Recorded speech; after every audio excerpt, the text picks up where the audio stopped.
আমার শাশুড়ি মাও অনেক কাজ এগিয়ে দিয়েছে আমার।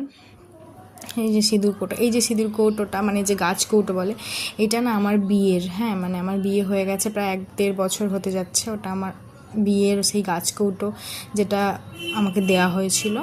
তো এবার সিঁদুর পরে নিলাম, দেখো কি সুন্দর নয় গাছ কৌটোটা। এই যে সিঁদুর টিঁদুর পরে নিয়েছি, এবার যাবো রান্নাঘরে। এসে দেখছি শাশুড়ি মা তো আনাজ টানাজ সব বের করে ফেলেছে, কাটছে। দেখো এই যে লেবু, আমার শ্বশুরমশাই লেবু এনেছে। তো আদা বাটাটা শেষ হয়ে গেছিলো, তো আমার বরকে বললাম একটু আদাটা বেটে দাও। মিক্সি চালাতে আমার কিন্তু প্রচণ্ড ভয় করে, আমি জানি না, আমার মিক্সি চালাতে একটুখানি বেশ অনেকটাই ভয় পায়। দেখো কি সুন্দর সুন্দর জামরুলগুলো এনেছে না, এগুলো দেশি জামরুল, মিষ্টি আছে, খুব ভালো খেতে। তো দেখো এই যে রান্না হবে আজকে সয়াবিনের তরকারি, উচ্ছে ভাজা, কুঁদরি ভাজা, হ্যাঁ এই যে কুমড়ো ভাতে দেওয়া হবে। আমার বর কুমড়ো ভাতে দিয়ে খেতে খুব ভালোবাসে। আমি তাড়াতাড়ি করে রান্নাও বসিয়ে দিয়েছি। সোয়াবিনের তরকারির জন্য আলুগুলো ভাজছি, আলুগুলো ভাজার পরে সোয়াবিনের তরকারিটা চাপিয়ে দিলাম। আমি কোনো দিনও সোয়াবিনের তরকারি করিনি, আমি রান্না জানি, মানে এই রান্নাটা করতে পারি না। আমার শাশুড়ি মা আমাকে বলে দিল কিভাবে করতে হবে, তাই জন্য আমি করলাম। দেখো রঙটা কি সুন্দর এসেছে না, একদিন শেয়ার করব এই রান্নাটা কীরকমভাবে করেছি তোমাদের সাথে। এই গরমের মধ্যে রান্না করা যে কী চ্যালেঞ্জিং, বাপরে!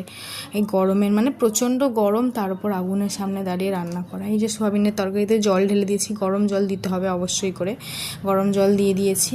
কুঁদরি ভাজা ওদিকে হচ্ছে, এদিকে সোয়াবিনের তরকারিটা হোক। আমি তো রান্না করতে করতে প্রায় হাঁপিয়েই গেছি। দেখো এত গরমের মধ্যে ভাবলাম চলো একটা জামরুল খাওয়া যাক, দিয়ে জামরুল একটা ধুয়ে ব্যাস কামড় দিলাম। খুব মিষ্টি ছিল, খুব ভালো ছিল খেতে। দেখো কীরকম আমি ঘেমে গেছি, মুখে চোখে কত ঘাম। লাস্টে ভাজলাম উচ্ছে ভাজা।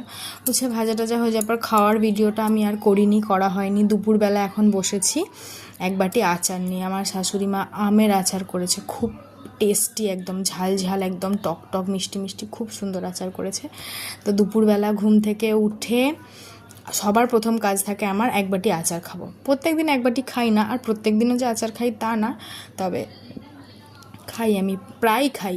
দুপুরবেলা ঘুম থেকে উঠে পড়ি যখন 4টে 4:30 দিকে, উঠে বাটিতে করে আচার নিয়ে আমি আচার খেতে লাগি।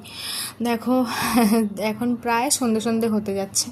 আমি যেহেতু বেরোবো, তোমাদেরকে প্রথমেই বললাম একটুখানি আমার হাঁটতে যাওয়ার আছে, ওই কারণে আমি তাড়াতাড়ি করে রুটি করে নিলাম। রুটি হবে, আমার বরের ভিডিও করছি বলে বর বলছে তুমি আমার এই অবস্থায় ভিডিও করছো কেন। ও বাড়িতেই ছিল, আমি তাড়াতাড়ি করে রুটি করে নিলাম। জানি সেই কোথাও থেকে ঘুরতে গিয়ে তারপরে ফিরে এসে রান্না করা আমার পক্ষে তো একদম পসিবল না, আমি পারি না। ওই জন্য আমি তাড়াতাড়ি করে রুটিটা করে নিলাম। আমার বর ওই যে ভিডিও করেছি বলে রেগে যাচ্ছে আমার ওপরে। এবার যাই হোক,